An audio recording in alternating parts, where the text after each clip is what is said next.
Tranche de couple, avec Max et Guillaume, notre vie, notre monde. saison 2.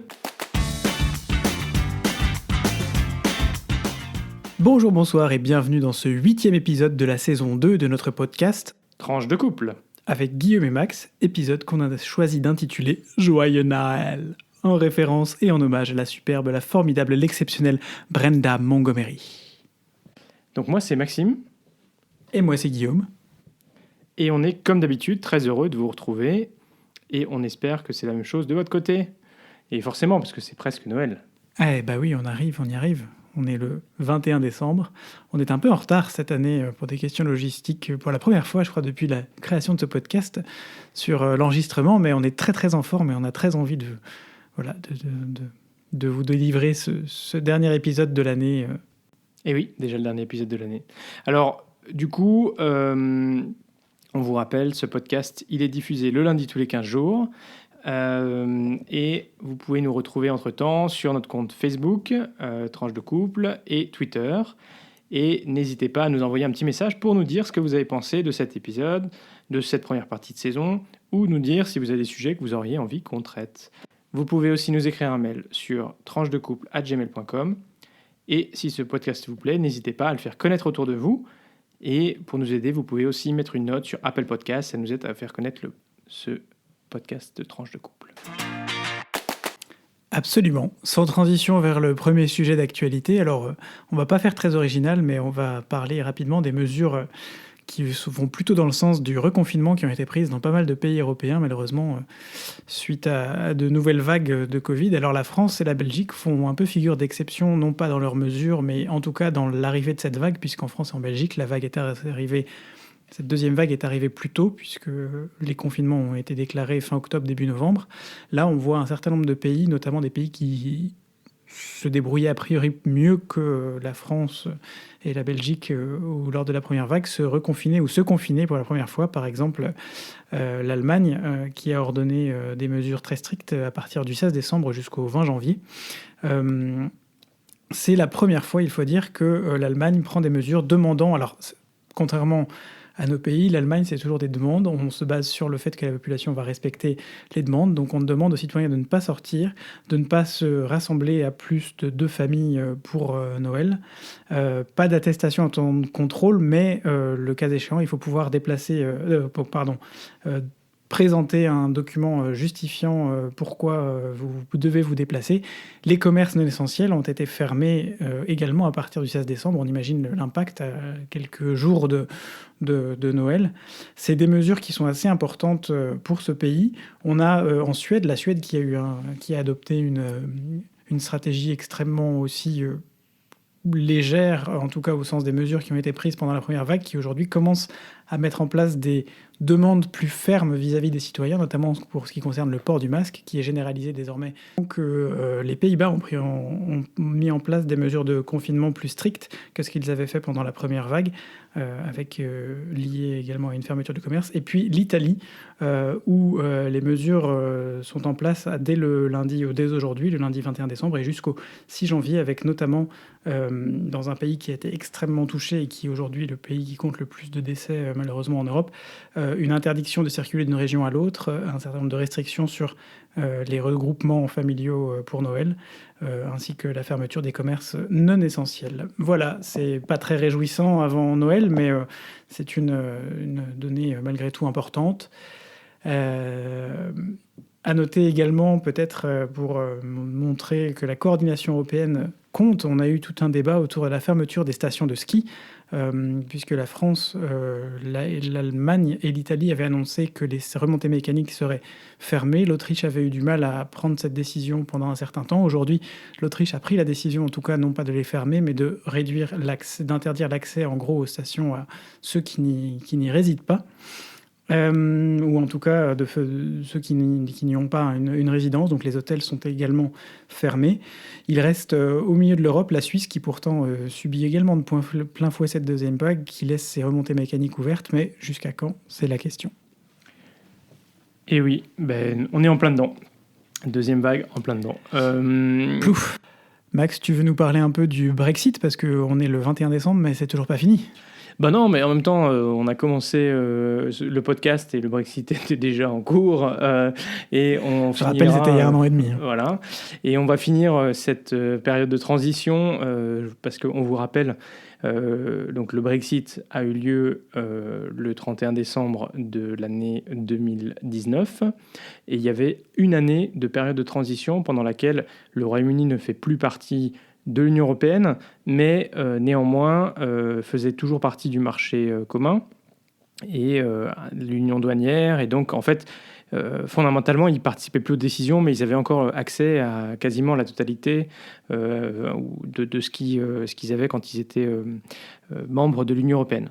L'objectif de cette période de transition, c'était de donner le temps aux deux parties, donc le Royaume-Uni d'une part et l'Union européenne d'autre part, qui négociaient au nom des 27 autres États membres, de négocier un accord sur la relation future et notamment la relation commerciale entre le Royaume-Uni et l'Union européenne. Mais vous savez que le Royaume-Uni aurait bien aimé garder l'ensemble des privilèges auquel il avait droit en tant que membre, mais en ne voulant pas respecter les conditions qui font partie des libertés, et notamment le droit de la Cour de justice de l'Union européenne, et notamment la liberté de personnes, ils ne voulaient pas en entendre parler.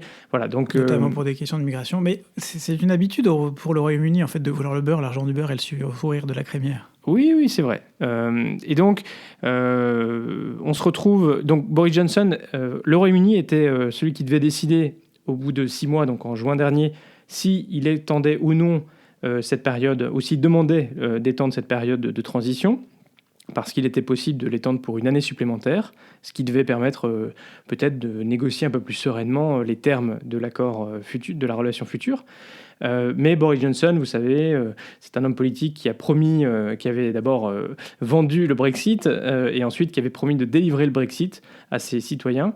Et par conséquent, il a refusé toute extension.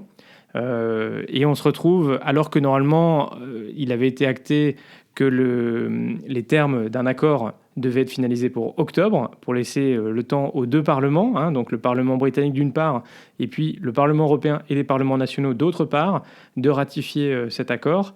Il avait été acté qu'en octobre, on devait avoir finalisé. Et puis, voilà, vous connaissez l'histoire, on vous l'a raconté tous les 15 jours au fil de l'eau. Et nous sommes le 21 décembre, il n'y a toujours pas de fumée blanche. Ursula von der Leyen et Boris Johnson, de temps en temps, font un petit communiqué de presse conjoint pour dire qu'ils ont bon espoir, on va continuer, c'est difficile, mais on va continuer. Je crois que ni l'un ni l'autre n'ont envie d'être responsables de l'arrêt des négociations.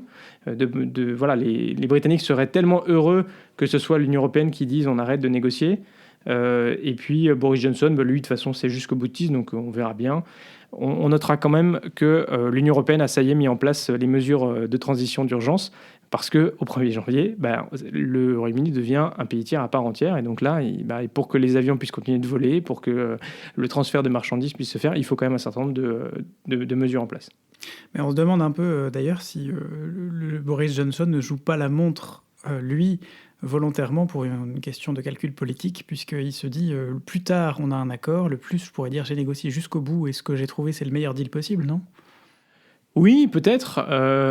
Après, je pense que tout le monde, enfin les deux parties ont quand même intérêt à avoir un accord. Et donc, ça a toujours été la technique de Boris Johnson, c'est un peu d'acculer les Européens. C'est pour ça aussi qu'il n'a pas voulu demander d'extension. C'est un peu d'acculer les Européens en se disant que ça va craquer. Et on voit bien qu'il a essayé de négocier bilatéralement avec la chancelière Merkel, avec le président Macron, avec d'autres premiers ministres, les appeler directement pour essayer de faire fléchir.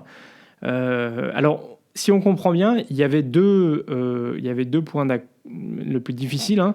C'était d'une part une équivalence des cadres juridiques, ce qu'ils ont appelé le level playing field. En gros, qu'il n'y ait pas du dumping économique au Royaume-Uni qui bénéficie aux entreprises britanniques qui puissent après exporter sans tarif douanier dans l'Union européenne. Et puis deuxièmement, c'était les quotas de la pêche.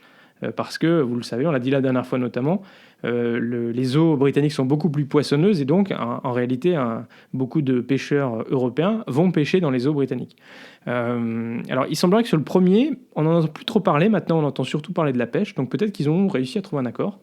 Mais la pêche, c'est compliqué. Donc, la difficulté, je crois que le défi, c'est qu'un accord, pour avoir un accord, on négocie peut-être un peu trop, on accepte des termes qui ne soient pas idéaux, un peu à la fin de la fin, et puis qu'on se retrouve, en fait, là on est en train de négocier pas un accord intérimaire, on est en train de négocier l'accord pour la relation des centaines d'années qui viennent, enfin, jusqu'à ce qu'il y ait une renégociation éventuelle.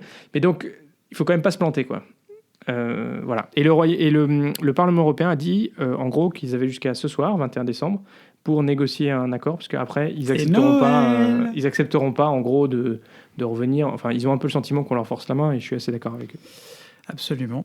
Et d'ailleurs, ça n'a rien à voir, ou peut-être que si, mais il y a une nouvelle souche du virus qui a été détectée en Angleterre, qui est particulièrement virulente, et qui a conduit pour la première fois depuis le début de la crise du coronavirus un certain nombre de pays européens, l'Allemagne, la France, les Pays-Bas, la Belgique notamment, à arrêter tout transfert humain entre le Royaume-Uni, du Royaume-Uni vers le continent. Les frontières sont fermées. Une fermeture des frontières aussi stricte est une première. On se souvient que pendant la première vague, il y avait eu des grosses discussions entre Emmanuel Macron et Boris Johnson et un certain nombre de pressions probablement aussi de la France sur le Royaume-Uni en disant écoutez, à un moment donné, montrez-nous que vous contrôlez les choses et on ne vous mettra pas en place une mesure aussi stricte. Là, on est quand même sur des mesures. Alors pour la France, il s'agit de 48 heures, le temps déjà d'avoir des premières informations sur cette nouvelle souche, de voir dans quelle mesure elle impacte. Les premiers éléments montreraient qu'elle est plus virulente, mais moins agressive en termes de pathologie, de symptômes derrière. En tout cas, certains pays, notamment les Pays-Bas, c'est jusqu'au 10 janvier que toutes relations avec le Royaume-Uni sont fermées. Mais une autre raison pour laquelle la France a demandé 48 heures, c'est pour pouvoir justement se coordonner au niveau européen. Et je trouve que c'est bien, malgré tout, qu'on commence à avoir des coordinations au niveau européen, y compris pour ce genre de décision, parce que c'est ce qui a manqué pendant la première vague. Pas de point belgitude aujourd'hui ? Eh ben si, moi je propose un petit point belgitude très rapide avec cette gaffe toujours liée au coronavirus. Oh my God ! De l'une des ministres belges à qui on reprochait notamment des problèmes de transparence sur la gestion des commandes de vaccins via l'Union européenne. Cette ministre belge a donc publié sur son compte Twitter un tableau reprenant en compte les montants alloués aux commandes de vaccins pour la Belgique, mais non seulement les montants globaux, mais aussi le montant individuel de chaque vaccin.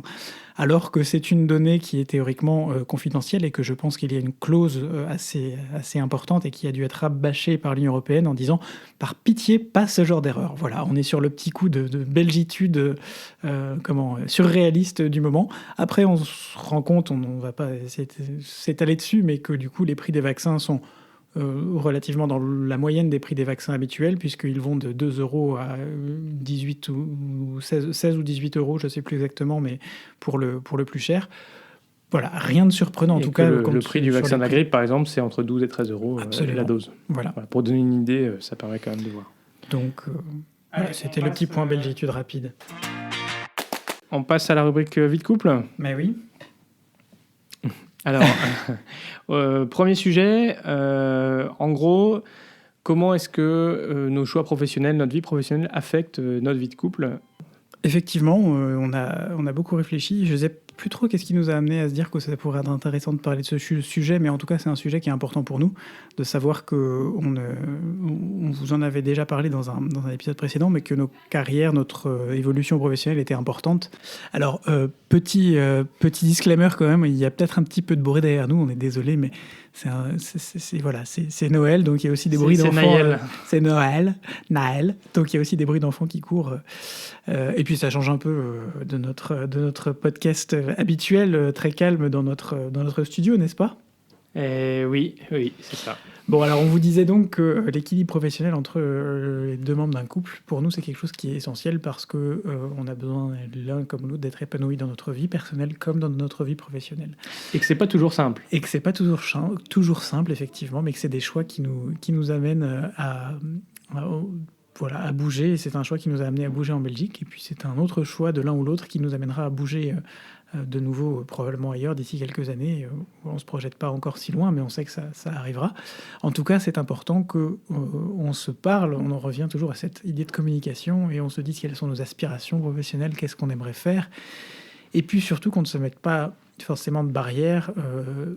L'un comme l'autre, on sait qu'on peut tout à fait se lancer dans des aventures, si c'est des aventures dont on a discuté et sur lesquelles on est à peu près d'accord, et que mais un jour ce sera Max qui bougera, et puis ensuite un peu plus tard, moi j'aurai peut-être une opportunité, ce sera moi.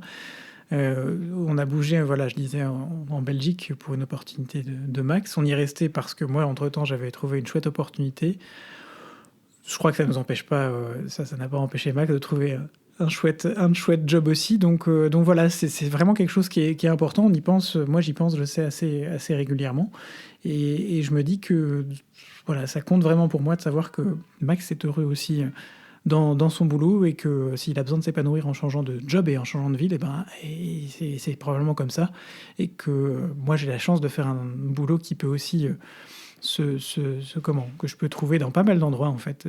Là où il y a encore de la culture, on croise les doigts pour qu'il en reste dans quelques années, évidemment. Saleté de Covid.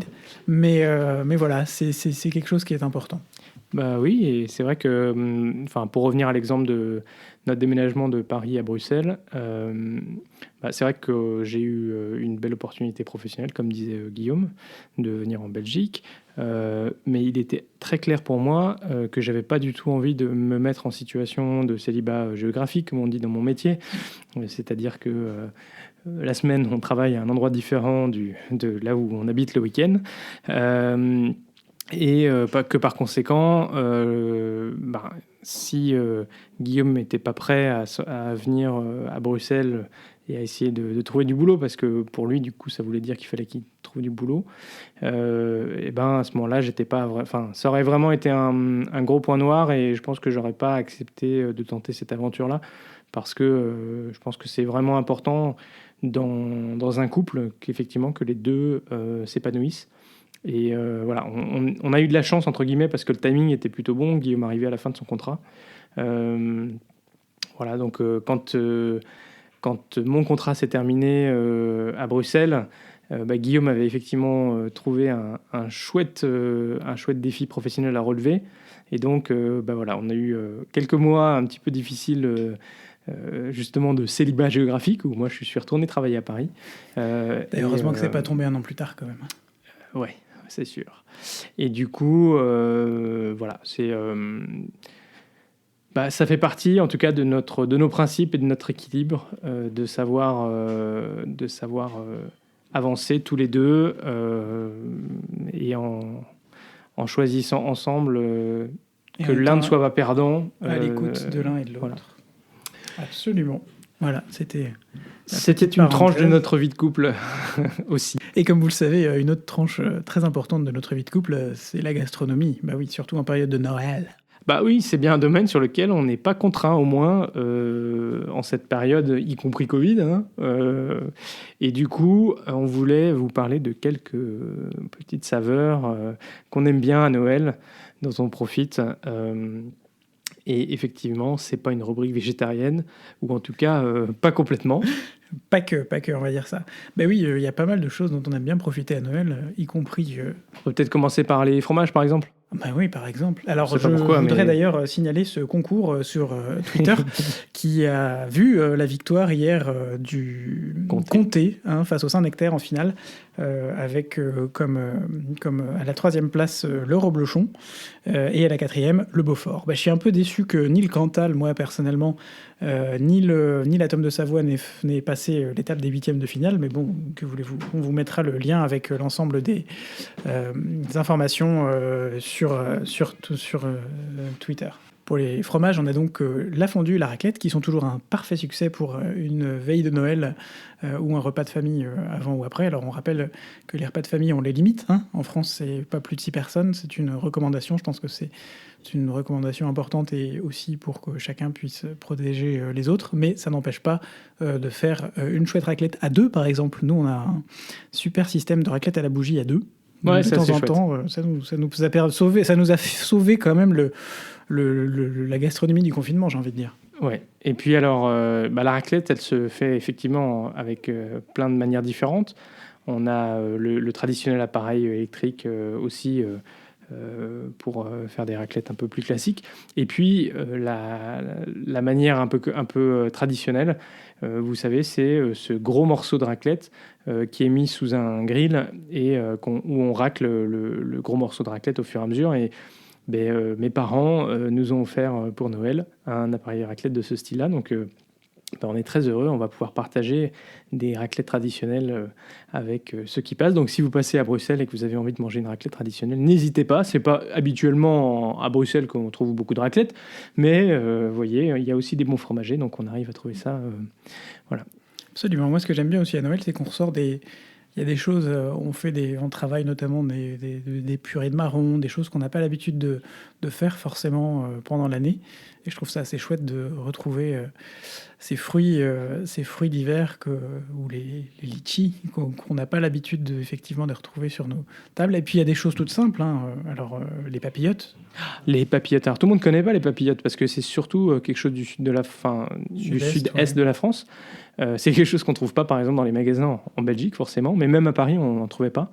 Alors, c'est des chocolats ou des pâtes de fruits qui sont emballés dans une petite papillote. Enfin, vous connaissez le principe de la papillote, on ne va pas vous expliquer. On met ça sous le sapin, dans le sapin, entre les cadeaux. Et c'est un délice, un régal. Et alors souvent, on fait une petite collecte et puis on les ramène là où on habite. Et puis on les partage avec nos amis et nos collègues. Donc on a bien prévu cette année aussi de faire une petite razzia de papillotes dans les magasins pour pouvoir les remonter en Belgique. Et comme c'est de l'emballage individuel, en plus, ça se prête bien au Covid. C'est ça, c'est tout à fait Covid-friendly. Si vous voulez offrir des petites choses à vos collègues, c'est peut-être la bonne formule. Et alors, tant qu'on en est dans les spécialités régionales, nous, dans notre famille, on fait aussi, alors parfois, pas en totalité, mais au moins une partie, de ce qu'on appelle les 13 desserts provençaux. Et en fait, c'est les petites spécialités qu'on met justement pendant la veille de Noël, et qu'on peut déguster et partager. Donc, par exemple, les fruits déguisés, c'est un des 13 desserts de Noël. Pour vous dire quels sont ces 13 desserts, il s'agit des noix, des figues séchées, des raisins secs, des dattes, la pâte de coin, divers fruits confits, la pompe à huile, là aussi appelée fougasse, tout est dit dans le titre, le classique nougat blanc, le nougat noir, le nougat rouge, les cassissons d'Aix-en-Provence, les oranges clémentines ou mandarines et un melon d'eau, qui a une particularité de bien se conserver. Ah oui, donc les fruits déguisés, en fait, ça n'est pas un des 13 desserts. Ça mélange un peu les deux. Parce que c'est... Donc les fruits déguisés, je pense qu'il y a des variantes régionales aussi des 13 desserts qui font que... Ouais. Donc les fruits déguisés, qu'on appelle aussi les fruits d'aigue chez nous, c'est un morceau de pâte d'amande et puis on met par exemple des noix autour ou alors des pruneaux. Voilà. Donc on confie un peu de pâte d'amande avec un fruit ou une noix. Une noix, c'est un fruit, hein. C'est un fruit, une noix. La noix est un fruit, je crois. Ouais. Bon, alors on va dire ça. On va dire que c'est un fruit. Voilà, c'était notre petit séjour gastronomique pour Noël. Alors c'était un petit extrait, parce que le chapon c'est très bon, parce que voilà, il y a plein de petites choses. Un bon poulet, de toute façon, ça fait toujours l'affaire aussi. Alors, si vous voulez nous dire en commentaire, en message, ou qu'est-ce que vous aimez bien partager avec vos proches et vos amis à Noël, n'hésitez pas à nous diffuser vos idées gastronomiques. Alors pour clore ce podcast, on voulait vous partager un petit coup de cœur. Oui, c'est un chouette projet qui est porté par des cousins, Swazik et Camille, qui sont en train de fonder à Briançon, dans les Hautes-Alpes, la Maison de Marthe. Max, tu veux peut-être nous parler un peu plus de ce chouette projet qui nous a beaucoup touchés en cette période de Noël surtout, et puis en règle générale d'ailleurs. Exactement. Donc la Maison de Marthe, c'est un projet d'accueil solidaire pour des femmes isolées en habitat partagé avec une famille, donc celle de Swazik et de Camille.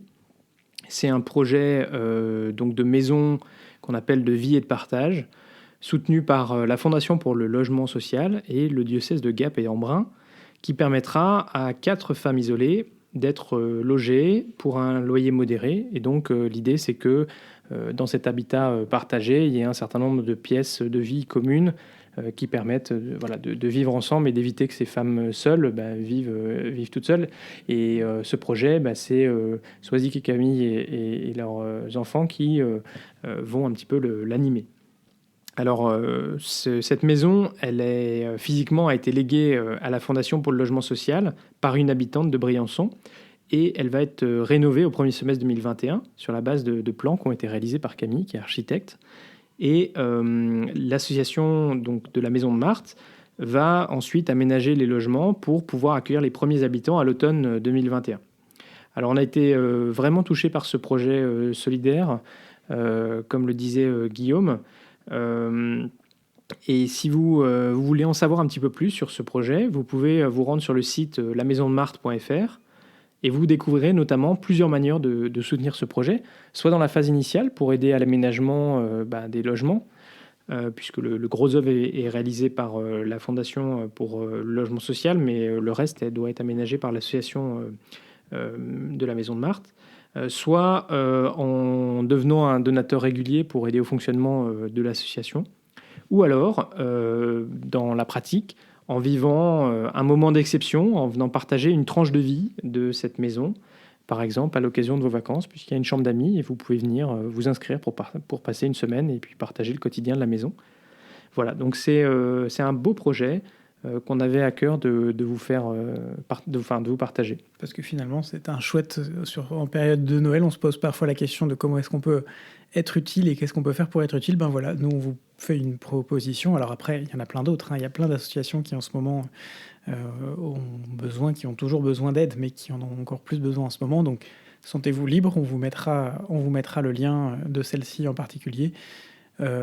Et on voulait faire un big up à Swazik et Camille, parce que c'est un sacré projet de s'engager là-dedans, et un projet vraiment qui vont vivre à cœur ouvert avec toutes les femmes qui vont habiter dans cette maison.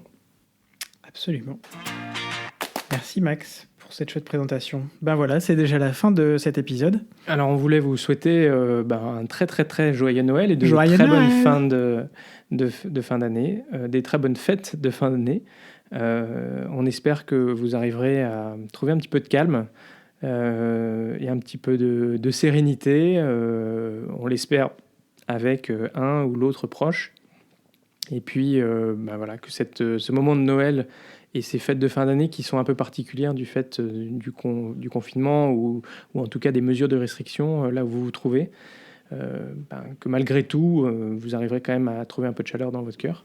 Absolument, on pense en tout cas bien à vous tous et à vous toutes. N'hésitez pas à nous mettre un petit message si jamais vous avez des choses à nous faire passer, des informations ou des commentaires ou des remarques ou juste un petit coucou, parce que vous avez envie de nous dire que vous écoutez notre podcast. Absolument, qui, comme d'habitude, est diffusé le lundi tous les 15 jours. Donc ce sera en 2021 notre prochain podcast. Absolument. Mais si je ne me trompe pas. Absolument, et on reparlera de comment passer le cap de l'année 2021 en toute sérénité. Aïe, il y a du boulot. Bon, en tout cas, d'ici là, portez-vous bien. Sortez masqués. Gros bisous, et à très vite. Pour de nouvelles tranches vitaminées.